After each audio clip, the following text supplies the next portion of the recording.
In this video, we will be sharing strategies that teachers can use with teen students in their remedial reading classrooms. One of the biggest strategies that will positively influence your students in their attitudes towards reading is by being a reader yourself. When is the last time you picked up a book to read it just because? When teachers identify themselves as readers, the game changes. When we come to school excited about the book that we are in the middle of reading, all of a sudden our teen students see us in a new light. How can we tell our students that they need to read if we are not reading ourselves? When teachers are reading books from their school's library too, we set an example for our students. We are modeling how to be a reader. We are changing the mindset around reading. Reading can be enjoyable, exciting, more than just a drudgery at school. It can actually be a hobby that we love, that our teen students love too. You have the power to start changing the mindsets of your students by reading yourself. Do you set aside time each day within your language block for free independent reading? If not, you should. Studies show that this is the #1 activity that will promote students' reading achievement, both in proficient readers and non-proficient readers. Remedial reading students will never become better readers unless they are given chances to practice and explore reading for themselves. What would happen if during that free independent reading time, you read your own book too? Reading is something teachers do with our students to model for them what an adult who reads looks like. The #1 excuse I get from teachers about reading is that they just don't have time. And I get that. I'm a teacher too. But we make time for what is important. And when reading is important to us, we will prioritize it in our lives. Here are some ways to get creative with reading within our current schedules. How about reading or listening to books during our morning or evening commutes to school or work? Could we have a book in our bag and pull it out when we're riding the bus rather than scrolling through our phones? Could we listen to an audiobook while we are driving in our cars? And how about in the evenings? If you have children of your own, do you read to them at night? Check out and bring home an interesting picture book to read to them before bedtime, or read a chapter book aloud to your own children of a chapter book that you know they'd love and enjoy. My mother read to me the entire Laura Ingalls Wilder chapter book series when I was only 4 years old, and I enjoyed every minute of it. I bet your own children would love it too. Those books in your school's library are there for you too, not just for the students at your secondary school. At Hands Across the Sea, our hope is that the books in the library are being utilized, and that means by teachers, not just the students. How will reading yourself enable you to be a better remedial reading teacher? Great question. We have already talked about how it models for them what a reader looks like. But when you start reading your library's collection, you're going to know what books exist in your library to recommend to students. Your secondary school library has books that remedial reading students would love and enjoy. Books with bright pictures, comics, graphic novels, interesting photos in nonfiction books. Just because your students can't read at grade level right now, the same chapter books that Forms 1 and 2 students can, the library should not be closed to them. In fact, go to the library as a remedial reading class and point out to your students where some of the books you have read and enjoyed are located. You will be able to share your enthusiasm of reading with your students about what you are reading or have recently read, and that passion is contagious. When that excitement is authentic and genuine, your students will feel it and they will want to have that same excitement about books and reading too. It may take some time and persistence, but keep at it, keep showing up, keep reading, and keep encouraging them. Motivating teens to read is hard, but it is not impossible. I have watched it happen, and you probably have too, so don't give up. Those success stories will come. So how to teach more comprehension? Because many of our remedial reading students are still on basic phonics level of reading, it is difficult for us to teach higher level comprehension skills that our students so desperately need. But there is a creative solution, and that is reading aloud to our students as part of our lessons with them. Reading aloud to students develops comprehension skills among our teen students despite their inability to read lengthy texts. And reading aloud to our students on a regular basis provides them with practice of these comprehension skills. The following article from Common Sense Media outlines how important it is for us to keep reading aloud to older students. Reading aloud is not just for grade K, grade 1, or primary school students. It is for all ages, secondary school students as well. Exposing our students to chapter books with content that is at their age and cognitive level, but too difficult for their actual reading level, enables our students to gain the benefits of learning, to think while they read and listen, and to develop comprehension skills even though they can't read chapter books yet. If reading aloud to your students is a challenge for you or intimidating, you can often find read aloud books on YouTube that you can play for your students from your phone on high volume or a computer with speakers. Audible is an app you can subscribe to on your phone that also reads books aloud, and there are so many book titles available out there. You can play a few minutes, 5 to 12 minutes every day, for your students at the beginning of each class period and then facilitate a short discussion about what they listen to each day. Don't get me wrong though, when the teacher reads aloud to the students, it creates a classroom climate in which all participants, students and teachers alike, are involved in the same activity, and no audiobook has ever been able to truly create the type of classroom environment and culture than when I myself as a teacher read the books aloud to my students. Now, you may be sitting there and thinking, this is all fine and well, but you're skeptical because you're convinced there will be no buy-in from your students because they're teenagers. Well, let me tell you something. They're going to come to love it. In fact, you reading aloud may start to become their favorite part of your lesson. Even though your students may balk at this practice at first, I have witnessed how this changes over time and with consistency as students warm up to the idea and end up loving it. When my students started enjoying this part of the lesson, they were more motivated to show up on time for class because they didn't want to miss the read aloud and didn't want to be absent to school for fear of missing out on what would happen next in the book. Comprehension can also be taught, guided, and practiced through class discussions about the read aloud. And this is important. I suggest taking about 5 to 7 minutes after the read aloud to talk about what was read. And you as the teacher should actually not be the one talking during this time. It should primarily be your students. Your job is to prompt them with questions or sentence starters to get them talking with confidence about what they listened to, what they thought, what they predict will happen next. I found to facilitate class discussions about the read aloud, bookmarks with prompts or sentence starters get your reluctant students talking with confidence about what they listened to.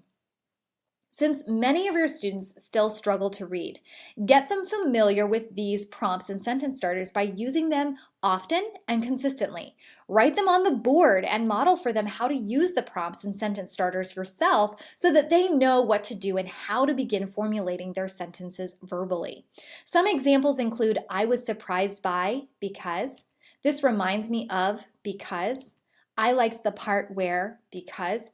Notice that each of these includes the reason why the student thought that.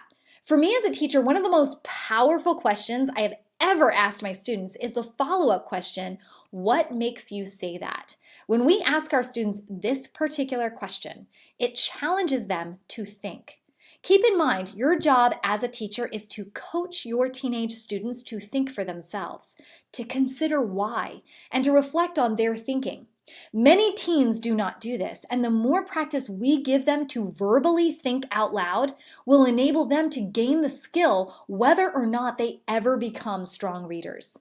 I always encourage remedial reading teachers to use these prompts verbally with their students with the expectation that responses should be given verbally too. This takes the threat of writing out of it, since many of our students do not have the ability to put their thoughts into written words. We want to focus on what they can do. They can listen, they can think, they can speak. So focus on how to develop comprehension outside of reading so that your students are really comfortable and good at it. That way, when you do apply comprehension and thinking skills to reading, they aren't intimidated by it at all, and they can focus more on the reading because they are masters at the other skills. Do your remedial reading students have access to books? This is an important question because oftentimes remedial reading students never visit the library and never enjoy books for themselves because they cannot read. We as teachers can change that. Go to your school's library, find the picture books, the graphic novels, the comics, the nonfiction books with interesting pictures and photographs that will capture your students' interest and attention. Books with fewer words will capture the imagination and may be the best ones to choose. So gather those books up, check them out, and bring them back to your classroom. Set them out on the students' desks for them to browse when they first come into class and get them excited about those books. Perhaps have a little reading table or reading corner for the next week or two, where students have the freedom to pick up the books that are from the pile that may interest them to look through and enjoy. I actually recommend a reading corner as one of the stations students participate in during your language block. This way, they are gaining familiarity with books, whether or not they are able to read every single word on the page. Bringing the books into your classroom may provide your students some emotional safety in enjoying a picture book because peers who may bully them are not watching. If a student is exceptionally intrigued with a book, you can encourage him or her to check that book out from you or from the library for himself or herself to take home and keep reading. Remember, even if the student cannot read the whole thing, the goal is to get students interested and excited about reading on their own.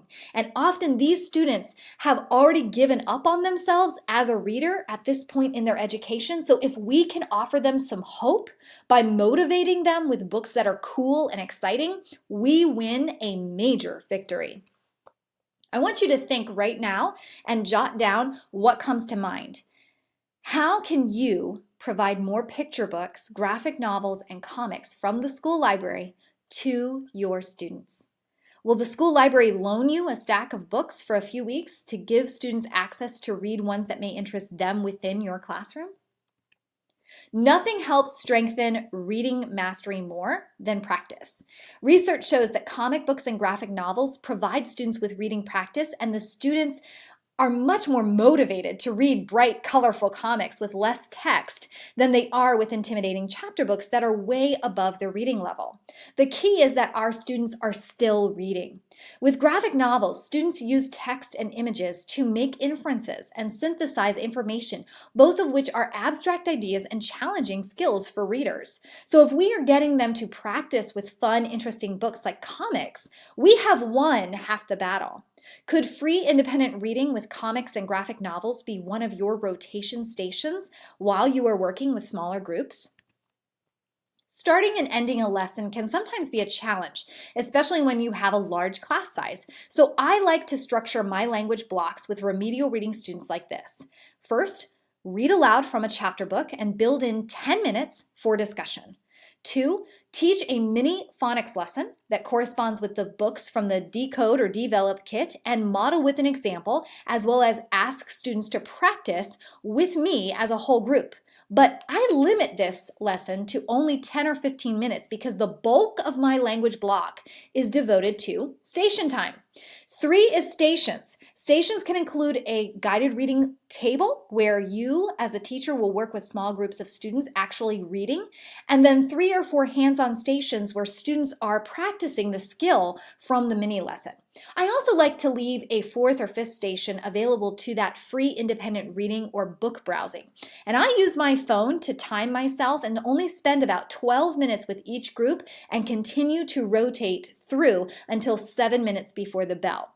At that time, I actually build in an opportunity for students to reflect on what they learned or practiced that day with that skill from the lesson in a simple exit ticket. You may make the exit ticket whatever you want it to be.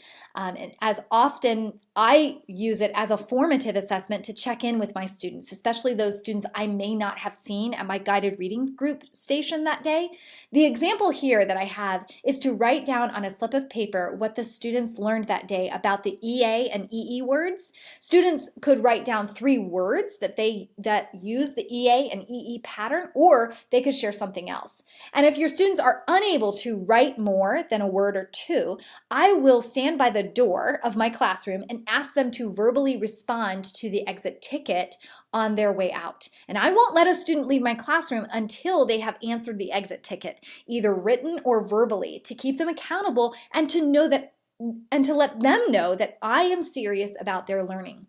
I like the exit ticket on this slide, and when your students are able to write a bit more, this may be an option for you too. Write down 3 things you learned and 1 thing you want to learn more about.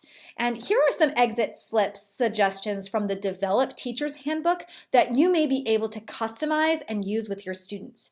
What did you like best about the book, if there was a book you were reading?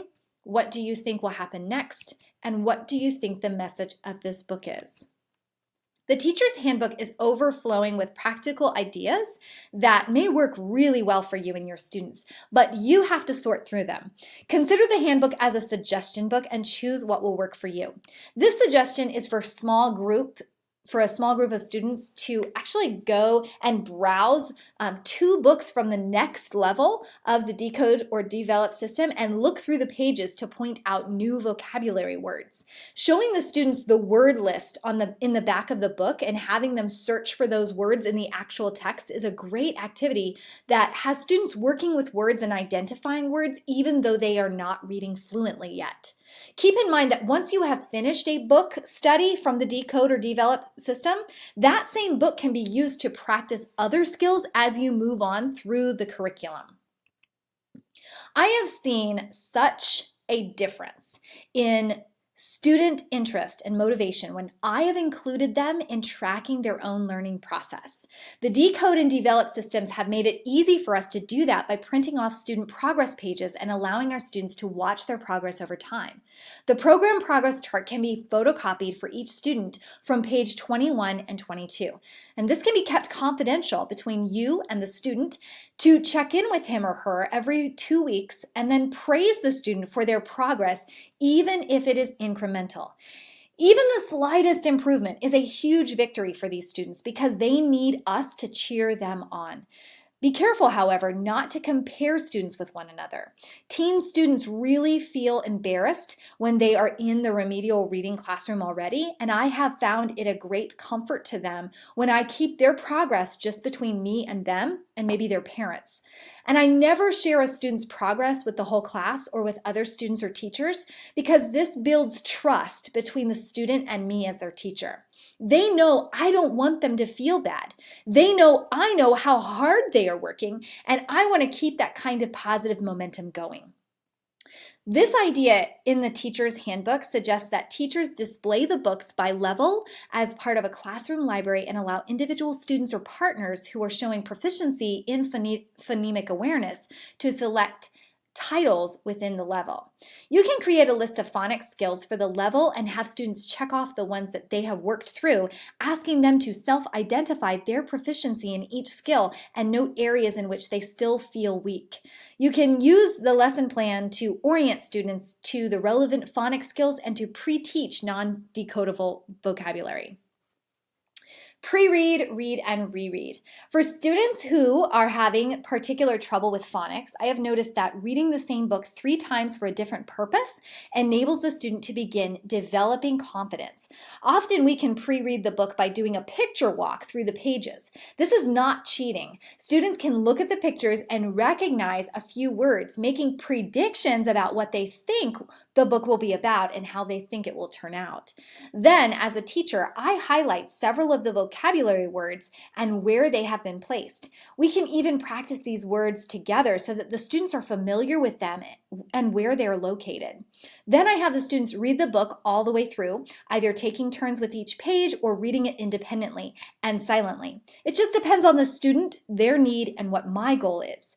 After that, I have the students reread the book in answering guided reading questions after they have read it all the way through. I will ask the question and suggest that the students go back to the page that they think the answer to the question is on. Instead of just guessing or remembering the answer, I actually make the students go back in the book to prove their answers to me and identify where in the text the answer is located. This is huge because it is empowering students in their research skills as well.